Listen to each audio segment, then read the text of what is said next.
the Second Amendment and the right to keep and bear arms.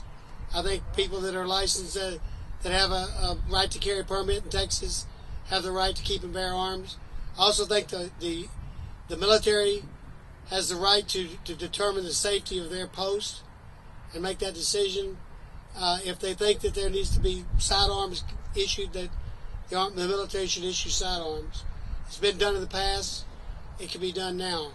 But I'm not in the business of telling the Army how to run the Army. I'm in the business of saying I stand for the right of each individual to keep and bear arms.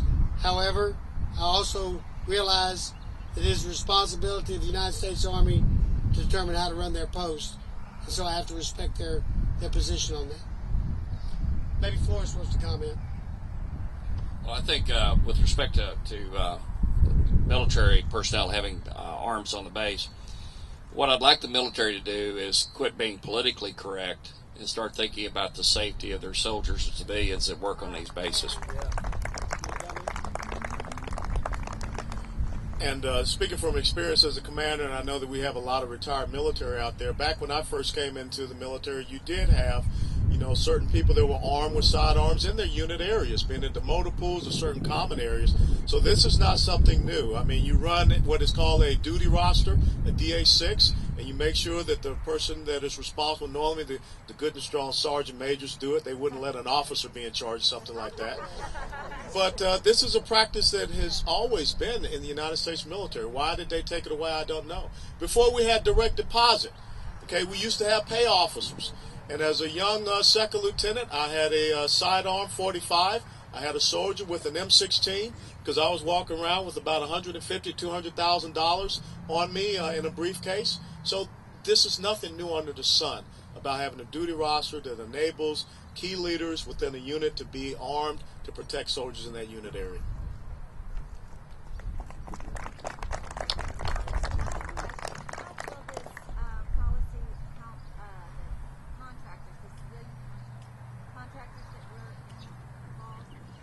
There are, and I don't know the details of the benefits. I am told it will open up some other avenues for them, and I know it'll open up VA benefits.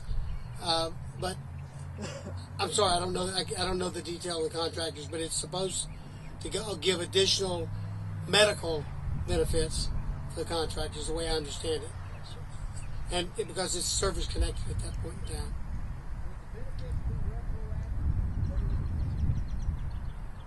It's my understanding it will not be retroactive to the day it'll happen.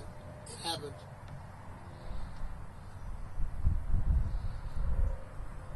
Anybody else? So we're standing here in front of a memorial for these people that is yet to be completed almost 5 years later. What do you think it's going to take to get that final push for recognition in their hometown as well? On this memorial? Yes, sir. Well, I think I'm talking to some of the committee members. They believe they're going to have the funds together for the construction of the memorial and have a target date, hopefully, of November.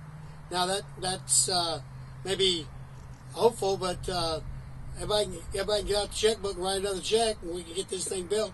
It's a matter of it's a community effort, and the community get involved. If it takes more money, we'll write more checks. That's what it takes.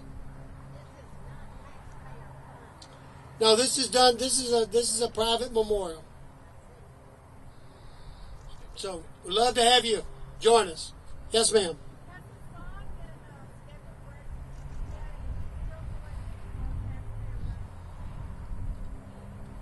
Ma'am, I used to be a trial judge, and I've tried 7 capital murder cases. 5 of them or 4 of them to a death penalty. One of them died in prison. Good riddance. But the way it works in the civilian, once you have been given a death penalty sentence, you are sentenced to death at that point in time. However, it's subject to appeal. And like I tried Henry Lee Lucas, the serial killer, and I brought him back 7 times and re-sentenced him because each time a new area of appeal. I don't know the military procedures, so I don't know whether his salary's cut off or not. I was told when he was a regular member of the service, he kept his salaries. I assume he's no longer a regular member of the service. Do you know?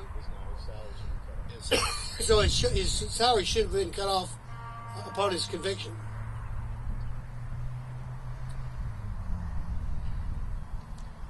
Anybody else? Well, we're going to get it. We're going to battle through, and we're going to win this fight. And we're right on the cusp. And I am confident this time. Last time I wasn't so confident. This time I'm much more confident we're going to win this victory this year. Thank you very much for being here.